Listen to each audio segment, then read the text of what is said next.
এখন গাঁৱত এহাল পতি পত্নী আছিল। পতিৰ নাম আছিল ঈশ্বৰ চন্দ্ৰ শৰ্মা আৰু তেওঁৰ পত্নীৰ নাম আছিল সাবিত্ৰী দেৱী। ঈশ্বৰ আৰু সাবিত্ৰী আনন্দত আত্মহাৰা হৈ আছিল। তাৰ কাৰণ আছিল সাবিত্ৰী গৰ্ভৱতী আছিল। তেওঁলোকৰ সংসাৰলৈ এগৰাকী নতুন সদস্য আহিবলগীয়া আছিল। আহিবলগীয়া সন্তানটিক লৈ তেওঁলোকে বহু সপোন দেখিছিল। এনেকৈ দিন পাৰ হৈছিল। লাহে লাহে সাবিত্ৰী দেৱীৰ সন্তান প্ৰসৱৰ সময়ো কাষ চাপিছিল। এদিন সাবিত্ৰীয়ে অত্যন্ত প্ৰসৱ বিষত চটফটাই থকাত ঈশ্বৰে তেওঁক লগে লগে হস্পিটেললৈ লৈ যায়। ডক্টৰে ইমাৰ্জেঞ্চি হিচাপে সাবিত্ৰীক চোৱা চিতা কৰিবলৈ ধৰিলে। কিছু সময় পিছত ডক্টৰে অপাৰেশ্যন থিয়েটাৰৰ পৰা ওলাই আহি ঈশ্বৰক ক'লে, আপোনাক খবৰটো শুনাবলৈ পাই আমি অতি দুখিত। আমি আপোনাৰ পত্নীক বচাব নোৱাৰিলোঁ। হস্পিটেল পোৱাত অলপ পলম হোৱা বাবে তেওঁ এটি সন্তান জন্ম দিয়াৰ পিছতেই মৃত্যুবৰণ কৰে। এই কথা শুনি ঈশ্বৰ চন্দ্ৰ শৰ্মাৰ মূৰত সৰহ ভাগি পৰিল। পত্নী সাবিত্ৰী দেৱীৰ লগত কটোৱা প্ৰতিটো মুহূৰ্ত ঈশ্বৰৰ মনলৈ আহিবলৈ ধৰিলে। ক'ব নোৱাৰাকৈয়ে ঈশ্বৰে চকু পানীৰে বাট নেদেখা নিচিনা হ'ল। কিছু সময় পিছত ঈশ্বৰে ডক্টৰক সুধিলে, ছাৰ, মোৰ পত্নী সাবিত্ৰীয়ে জন্ম দিয়া সন্তানটি ল'ৰা নে ছোৱালী? তেতিয়া ডক্টৰে ক'লে, ছোৱালী, আৰু তাই বৰ্তমান সুস্থ অৱস্থাত আছে। ঈশ্বৰ চন্দ্ৰ শৰ্মাই পত্নী সাবিত্ৰী দেৱীৰ সকলো কাম কাজ কৰি ছোৱালীজনীক ডাঙৰ দীঘল কৰাৰ সিদ্ধান্ত লয়। ছোৱালীজনীৰ বাবে ঈশ্বৰ এতিয়া মাক আৰু দেউতাক দুয়োটাই আছিল। ঈশ্বৰে সেইমতেই ছোৱালীজনীৰ লালন পালন কৰি আছিল। ছোৱালীজনীৰ নাম আছিল শিৱানী। লাহে লাহে শিৱানীৰ স্কুল যোৱাৰ বয়স হ'ল। দেউতাক ঈশ্বৰে শিৱানীক এখন ভাল স্কুলত নাম লগাই দিলে। শিৱানীয়ে এতিয়া স্কুললৈ যোৱা আৰম্ভ কৰিলে। এনেদৰে দিন পাৰ হ'ল। শিৱানী পঢ়া শুনাত চোকা আছিল। স্কুলৰ শিক্ষক শিক্ষয়িত্ৰীয়েও শিৱানীক বৰ মৰম কৰিছিল আৰু তাইৰ প্ৰশংসাও কৰিছিল। সময় যোৱাৰ লগে লগে শিৱানী 10ম শ্ৰেণী পালেগৈ আৰু 10ম শ্ৰেণীৰ পৰীক্ষাটো তাই সুখ্যাতিৰে উত্তীৰ্ণ হ'ল। শিৱানীৰ পঢ়া শুনা আৰু আনৰ মুখত তাইৰ প্ৰশংসা শুনি দেউতাক ঈশ্বৰে মনত যথেষ্ট উৎসাহ পাইছিল। এদিন দেউতাকে শিৱানীক ক'লে, মাজনী, তুমি ভালকৈ পঢ়া শুনা কৰিলে এদিন ডাঙৰ অফিচাৰ হ'বা। আৰু শুনা, তুমি আমাৰ নাম উজ্জ্বল কৰিব লাগিব। তোমাক লৈ তোমাৰ মাৰাৰ বহুত সপোন আছিল। সেই সপোনবিলাক তুমি পূৰণ কৰিব লাগিব। সকলোবোৰ ঠিকেই চলি আছিল, কিন্তু ভগৱানে যেন অন্য কিবা এটাহে চিন্তা কৰিছিল। এদিন এটা পথ দুৰ্ঘটনাত শিৱানীৰ দেউতাক ঈশ্বৰৰ মৃত্যু হ'ল। দেউতাকৰ মৃত্যুৰ খবৰ পাই শিৱানী কান্দোনত ভাগি পৰিল। শিৱানী এতিয়া সম্পূৰ্ণৰূপে অকলশৰীয়া হৈ পৰিল। এতিয়া শিৱানী কাৰ লগত থাকিব, ক'ত থাকিব, কেনেকৈ থাকিব, এই কথা শিৱানীৰ সম্বন্ধীয় লোকসকলে আলোচনা কৰিবলৈ ধৰিলে। সেই সময়তে তাত শিৱানীৰ দেউতাকৰ ভনীয়েক অৰ্থাৎ শিৱানীৰ পেহীয়েক আহি উপস্থিত হয় আৰু তেওঁ কয় যে দাদাৰ ছোৱালী শিৱানী এতিয়াৰে পৰা মোৰ লগত থাকিব। মই তাইৰ ভালদৰে চোৱা চিতা কৰিম। শেষত সকলোৰে সিদ্ধান্ত মৰ্মে শিৱানীক তাইৰ পেহীয়েকৰ ওচৰলৈ পঠিয়াই দিয়া হয়। সকলোৰে কথা মতে শিৱানী পেহীয়েকৰ ঘৰত থাকিবলৈ ল'লে। লাহে লাহে তাই অনুভৱ কৰিলে যে পেহীয়েকে তাইক তাইৰ দায়িত্ব ল'বলৈ অনা নাই, তাইক কেৱল কাম বন কৰিবলৈহে আনিছে। কাৰণ ঘৰৰ সকলো কাম কৰাৰ পিছতহে পেহীয়েকে তাইক খাবলৈ দিয়ে। শিৱানীয়ে এই সকলোবোৰ সহ্য কৰি থাকিল, কাৰণ তাৰ বাহিৰে তাইৰ অন্য কোনো উপায়ো নাছিল। শিৱানীয়ে মনতে ভাবিছিল যে যি কি নহওক, মই ইয়াত দুবেলা দুমুঠি খাই আছোঁ। এতিয়া মোৰ মা দেউতাও নাই যেতিয়া মোকনো কোনে আদৰ সাদৰ কৰিব। শিৱানীয়ে সকলো দুখ কষ্ট সহ্য কৰিয়েই থাকিল। এদিন শিৱানীয়ে গম পালে যে তাই যি পৰীক্ষা দিছিল সেই পৰীক্ষাত তাই সুখ্যাতিৰে উত্তীৰ্ণ হৈছে। এই কথা শিৱানীয়ে পেহীয়েকক ক'লে, পেহী, মই হাইস্কুল শিক্ষান্ত পৰীক্ষাত সুখ্যাতিৰে উত্তীৰ্ণ হৈছোঁ। মই এই জিলাৰ ভিতৰতে সৰ্বোচ্চ নম্বৰ পাই উত্তীৰ্ণ হৈছোঁ। মই আৰু পঢ়িব খোজোঁ পেহী। তুমি মোক ভাল স্কুল এখনত নাম লগাই দিয়া। মই আৰু ভালকৈ পঢ়া শুনা কৰিম আৰু এদিন এগৰাকী ভাল অফিচাৰ হ'ম। মোৰ দেউতাৰো সেয়াই সপোন আছিল। তেওঁ মোক সদায় এই কথাই কৈছিল। শিৱানীৰ কথা শুনি পেহীয়েকৰ অলপো সহ্য হোৱা নাছিল। পেহীয়েকে তেতিয়া শিৱানীক ক'লে, তই যদি আৰু পঢ়া শুনা কৰিবলৈ যাৱ তেতিয়া ঘৰৰ কাম বন কোনে কৰিব? মই তোক কি বহুৱাই বহুৱাই খুৱাম নেকি? শিৱানীয়ে পেহীয়েকক বুজাবলৈ যথেষ্ট চেষ্টা কৰিলে, কিন্তু পেহীয়েকে স্পষ্টকৈ ক'লে যে তই যদি এইখন ঘৰত থাকিব বিচাৰ তেন্তে তই এনেকৈয়ে থাকিব লাগিব আৰু ঘৰৰ সমস্ত কাম কাজ তয়েই কৰিব লাগিব। পেহীয়েকৰ কথা শুনি শিৱানীয়ে নিজৰ বিচনাত পৰি হুক হুকাই কান্দিবলৈ ধৰিলে। দেউতাকে কোৱা সকলো কথা তাইৰ মনলৈ আহিবলৈ ধৰিলে। তাই এক প্ৰকাৰ ভাগি পৰিল। কান্দি কান্দিয়ে শিৱানীয়ে গোটেই ৰাতিটো পাৰ কৰিলে। কোনেও তাইৰ এবাৰো খবৰ নল'লে। তাৰপিছত শিৱানীয়ে নিজকে চম্ভালি ল'লে। তাই পৰিস্থিতিৰ সৈতে চলিবলৈ যত্ন কৰিলে। শিৱানী এতিয়া যাওঁ বুলিলেও ক'তো যাব নোৱাৰে, কাৰণ যিটো ঘৰত তাই আৰু তাইৰ দেউতাক আছিল সেই ঘৰটো পেহীয়েকে বিক্ৰী কৰি পইচা পাতি নিজৰ হাতত ৰাখিছিল আৰু শিৱানীৰ খোৱা বোৱাৰ বাবে ব্যৱহাৰ কৰিছিল। শিৱানীয়ে আগৰ দৰে ঘৰৰ কাম বন কৰি থাকিবলৈ ল'লে। ঘৰৰ আটাইয়ে খোৱা বোৱা কৰাৰ পিছতহে শিৱানীয়ে খাবলৈ পায়। এই সকলোবোৰৰ মাজতে নিজকে অকলশৰীয়া অনুভৱ কৰি শিৱানী ভাগৰি পৰিছিল। তাই এনেকৈ আৰু পেহীয়েকৰ ঘৰত থাকিব বিচৰা নাছিল। পেহীয়েকৰ ঘৰত থকা তাইৰ প্ৰায় এবছৰ হৈছিল আৰু এই এবছৰত তাইৰ মনত কেৱল দেউতাকে কোৱা কথাটোৱেই আমনি কৰি আছিল যে তাই পঢ়া শুনাত যিহেতু ভাল, গতিকে তাই এগৰাকী ভাল অফিচাৰ হ'ব লাগিব। এই সকলোবোৰ কথা চিন্তা কৰিয়েই শিৱানীয়ে পেহীয়েকৰ ঘৰৰ পৰা পলাই যোৱাৰ সিদ্ধান্ত ল'লে।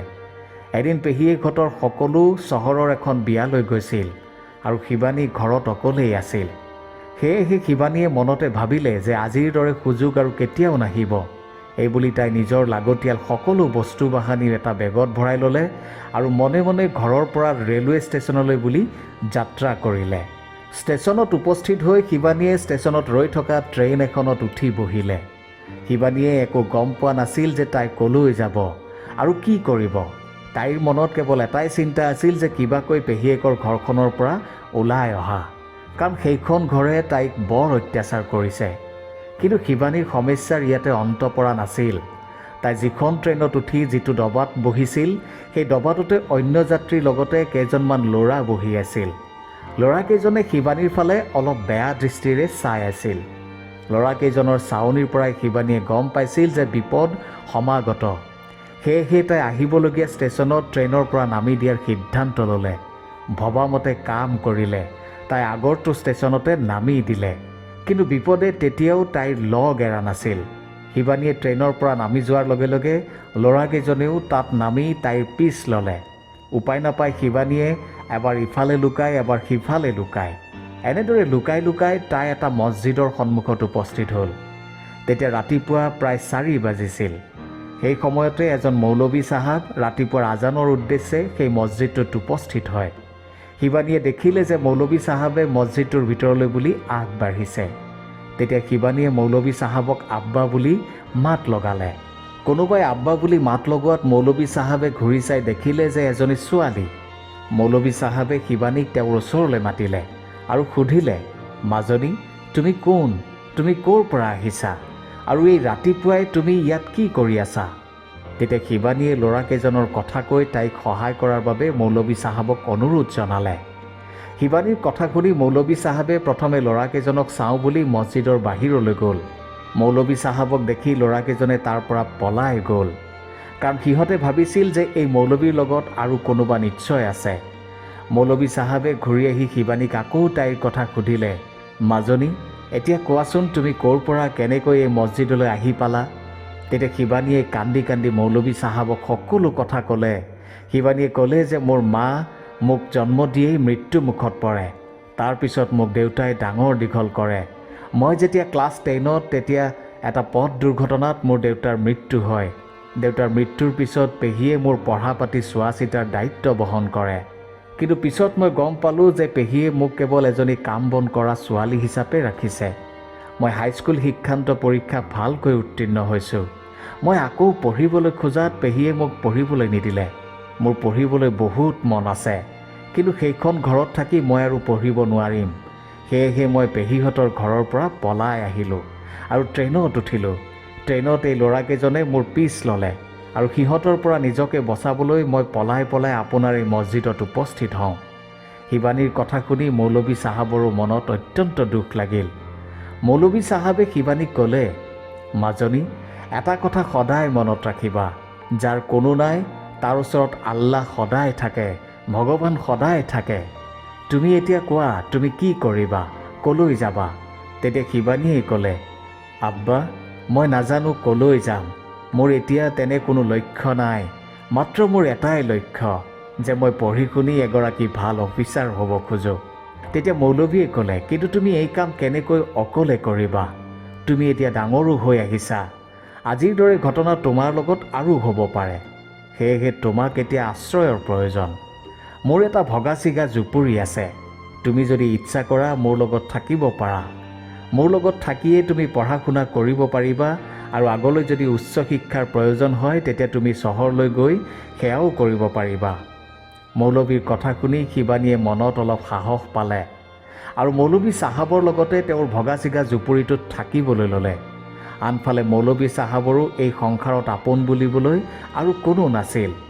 মৌলবী চাহাবে শিৱানীক ওচৰৰে স্কুলত নামভৰ্তি কৰাই দিয়ে আৰু তাই যেনেকৈ ইচ্ছা কৰিছে তেনেকৈ পঢ়া শুনাত সহায় কৰে। এনেদৰে দিন পাৰ হ'ল। শিৱানীয়ে মৌলবী চাহাবৰ জুপুৰিত থাকিয়েই পঢ়া শুনা চলাই থাকিল। এনেদৰে দুবছৰ পাৰ হ'ল। চাওঁতে চাওঁতে শিৱানীয়ে সুখ্যাতিৰে উচ্চতৰ মাধ্যমিক পৰীক্ষাটো উত্তীৰ্ণ হ'ল। সেইবাৰো তাই সেই জিলাৰ ভিতৰতে সৰ্বোচ্চ নম্বৰ পালে। তাই আনন্দতে মৌলবী চাহাবক সাৱটি ধৰিলে আৰু কান্দি কান্দিয়েই তাইৰ সপোনৰ কথা ক'লে। শিৱানীৰ কথা শুনি মৌলবীও আনন্দত আত্মহৰা হৈ পৰে আৰু শিৱানীক সুধিলে, মাজনী, তুমি এতিয়া আগলৈ কি চিন্তা কৰিছা? তেতিয়া শিৱানীয়ে মৌলবী চাহাবক উচ্চ শিক্ষাৰ বাবে চহৰলৈ যোৱাৰ কথা ক'লে। মৌলবীয়ে শিৱানীৰ চহৰত পঢ়া পাতিৰ সকলো ব্যৱস্থা কৰি ক'লে, মাজনী, তুমি চিন্তা নকৰিবা। এতিয়া এইখিনি পইচা লোৱা, আৰু যদি পইচা পাতিৰ প্ৰয়োজন হয় তেতিয়া মোক ক'বা। মই যেনেকৈ হ'লেও তোমাৰ বাবে পইচা পাতি যোগাৰ কৰি পঠিয়াম। সকলো ঠিক ঠাক হোৱাৰ পিছত এদিন শিৱানী উচ্চ শিক্ষাৰ বাবে চহৰলৈ ৰাওনা হ'ল। শিৱানীয়ে মনতে ভাবিলে যে আব্বাও এতিয়া বৃদ্ধ হৈ আহিছে, গতিকে তেওঁক আৰু বোজা দিব নোৱাৰি। এইখিনি বয়সতো তেওঁ মোৰ বাবে কিমান কি কৰিলে সেয়া মই কেতিয়াও পাহৰিব নোৱাৰোঁ। সেয়েহে তেওঁৰ পৰা আৰু পইচা বিচাৰি মই তেওঁক অতিৰিক্ত বোজা দিব নোখোজোঁ। এইদৰে ভাবি শিৱানীয়ে এটা কাম বিচাৰি এখন হোটেলত উপস্থিত হ'ল।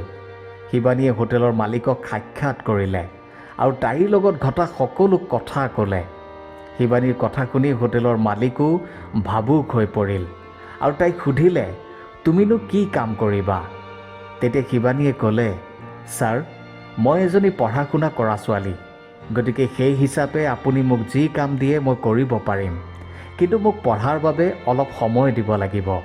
শিৱানীৰ কথা শুনি হোটেলৰ মালিকে ক'লে, মাজনী, ঠিক আছে, তোমাৰ পঢ়া পাতিত যি সহায় লাগে মই কৰিবলৈ সাজু। পঢ়ি শুনি তুমি যদি এগৰাকী ভাল অফিচাৰ হ'ব পাৰা তেন্তে মোৰ জীৱনটো ধন্য হ'ব। তুমি আজিৰে পৰা ইয়াতেই থাকিব পাৰিবা। তুমি বাছি লোৱা হোটেলত তুমি কি কাম কৰিবা। হোটেলৰ মালিকৰ কথা শুনি শিৱানীয়ে অশেষ ধন্যবাদ জনালে আৰু তেতিয়াৰে পৰা শিৱানী সেই হোটেলতে কাম কৰিবলৈ ল'লে আৰু থাকিবলৈ ল'লে। এনেদৰে সময়বোৰ পাৰ হ'ল। চাওঁতে চাওঁতে শিৱানীয়ে গ্ৰেজুৱেশ্যন কমপ্লিট কৰিলে। গ্ৰেজুৱেশ্যন কমপ্লিট কৰি শিৱানীয়ে হোটেলৰ মালিকক ক'লে, ছাৰ, মই এতিয়া মোৰ সপোন পূৰণ কৰাৰ বাবে দিল্লীলৈ যাব লাগিব আৰু তাৰ বাবে মোক আপোনাৰ যথেষ্ট সহায় লাগিব। শিৱানীৰ কথা শুনি হোটেলৰ মালিকে শিৱানীক আনন্দমনে দিল্লীলৈ যোৱাৰ ব্যৱস্থা কৰি দিলে আৰু আগলৈ যি খৰচ পাতি হ'ব তাৰ দায়িত্বও ল'লে। হোটেলৰ মালিকে নিজেই শিৱানীক দিল্লীলৈ লৈ গৈ এটা ভাল কোচিং চেণ্টাৰত এডমিশ্যন কৰাই দিলে আৰু থকা খোৱাৰ সুব্যৱস্থা কৰি দিলে। শিৱানীয়ে দেউতাকে দেখা সপোনটো পূৰণ কৰিবলৈ মন পুতি পঢ়া শুনাত লাগিল।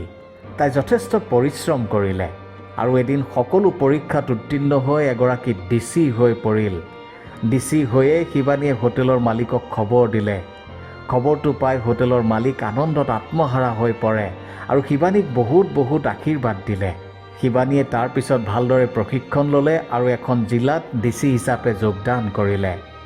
এতিয়া শিৱানীৰ ওচৰত সকলো আছিল, চৰকাৰী আৱাস, চৰকাৰী গাড়ী, সকলো। খোৱা বোৱা ৰন্ধা বঢ়াৰ ক্ষেত্ৰতো কোনো সমস্যা নাছিল, কাৰণ শিৱানীয়ে এতিয়া এই সকলো চৰকাৰীভাৱে পাইছিল। এদিন শিৱানীয়ে হোটেলৰ মালিকক তাইৰ চৰকাৰী আৱাসলৈ নিমন্ত্ৰণ জনালে। সেইদিনা শিৱানীয়ে হোটেলৰ মালিকক দেউতা বুলিয়েই সম্বোধন কৰিছিল, কাৰণ শিৱানীৰ এই সফলতাৰ আঁৰত আছিল হোটেলৰ মালিকজন। হোটেলৰ মালিকজনক দেখি শিৱানীৰ মৌলবী চাহাবলৈও মনত পৰিল, কাৰণ মৌলবী চাহাবে তাইক সেই ভগা ছিগা জুপুৰিটোত আশ্ৰয় নিদিয়াহেঁতেন আজি তাই এই কাম কৰিব নোৱাৰিলেহেঁতেন। মৌলবী চাহাবে সেই বয়সতো তাইক দ্বাদশ শ্ৰেণীলৈকে পঢ়ুৱাইছিল। তাইৰ বাবে মৌলবীয়ে যথেষ্ট কষ্ট কৰিছিল, আনকি চহৰলৈ যোৱাৰ ব্যৱস্থাও কৰি দিছিল। এইবোৰ কথা চিন্তা কৰিয়েই শিৱানীয়ে মৌলবী চাহাবৰ ওচৰলৈ যোৱাৰ সিদ্ধান্ত ল'লে। শিৱানীয়ে চৰকাৰী গাড়ী লৈয়ে মৌলবী চাহাবৰ সেই জুপুৰিটোত উপস্থিত হ'ল, য'ত এসময়ত তাই মৌলবী চাহাবৰ লগত থাকি দ্বাদশ শ্ৰেণীলৈকে পঢ়া শুনা কৰিছিল। জুপুৰিটোত উপস্থিত হৈ শিৱানীয়ে মৌলবী চাহাবৰ ওচৰলৈ গ'ল। কোনোবা সোমাই অহা দেখি মৌলবী চাহাবে অলপ আচৰিত হৈ শিৱানীৰ ফালে চাই থাকিল। শিৱানীয়ে মৌলবী চাহাবৰ ভৰি চুই সেৱা জনালে। তেতিয়া মৌলবী চাহাবে ভগা ভগা মাতেৰে সুধিলে, মাজনী, তুমি কোন? তুমি কিয় মোৰ ভৰি চুই সেৱা জনাইছা? তেতিয়া শিৱানীয়ে ক'লে, আব্বা, আপুনি মোক পাহৰিলে। মই শিৱানী শৰ্মা। মই এতিয়া এগৰাকী জিলা উপায়ুক্ত। এই কথা শুনি মৌলবী চাহাবে হুক হুকাই কান্দিবলৈ ধৰিলে আৰু কান্দি কান্দিয়েই শিৱানীক সাবটি ধৰিলে। মৌলবী চাহাবৰ জুপুৰিৰ সন্মুখত জিলা উপায়ুক্তৰ গাড়ী লগতে পুলিচক দেখি গাঁৱৰ মানুহ অবাক হৈ পৰিল আৰু ইজনে সিজনে আলোচনা কৰিবলৈ ধৰিলে যে মৌলবী চাহাবৰ চোতালত চৰকাৰী গাড়ী আৰু পুলিচ কিয়। কিন্তু পিছত ৰাইজে যেতিয়া গম পালে যে এইজনী শিৱানী, যি এসময়ত এই মৌলবী চাহাবৰ লগত থাকি পঢ়া শুনা কৰিছিল, তেতিয়া ৰাইজে শিৱানীৰ ওচৰলৈ আহি শিৱানীক সম্বৰ্ধনা জনালে আৰু তাইক উৎসাহিত কৰিলে। তেতিয়া শিৱানীয়ে সেমেকা চকুৰে সকলোৰে পৰা সম্বৰ্ধনা গ্ৰহণ কৰি ক'লে, মই আপোনালোকৰ সহায় সহযোগিতা কেতিয়াও পাহৰিব নোৱাৰোঁ। এজনী অসহায় ছোৱালীক আপোনালোকে বহুত মৰম দিলে, তাৰ বাবে মই আপোনালোকৰ ওচৰত সদায় ঋণী হৈ থাকিম। আব্বা, আপুনি আৰু ইয়াত থাকিব নালাগে। মই আপোনাক মোৰ লগতে লৈ যাবলৈ আহিছোঁ। ব'লক, আপুনি এতিয়া মোৰ লগতেই থাকিব। তেতিয়া মৌলবী চাহাবে প্ৰথমতে আপত্তি কৰি ক'লে, মাজনী, মই তোমাৰ লগতনো কেনেকৈ যাম? মই এই মছজিদৰ ওচৰত থাকিয়েই মোৰ জীৱনৰ বাকী থকা সময়খিনি পাৰ কৰিব বিচাৰোঁ। তেতিয়া শিৱানীয়ে জিদ ধৰি ক'লে, আব্বা, মই এতিয়া য'ত থাকোঁ তাৰ একেবাৰে ওচৰতে এটা মছজিদ আছে। আপুনি তাত গৈও আপোনাৰ কাম কৰিব পাৰিব।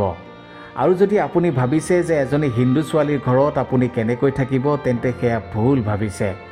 কাৰণ যিদিনা মই আপোনাৰ ওচৰলৈ আহিছিলোঁ সেইদিনা কিন্তু আপুনি হিন্দু ছোৱালী বুলি মোক আঁকোৱালি নোলোৱাকৈ থকা নাছিল।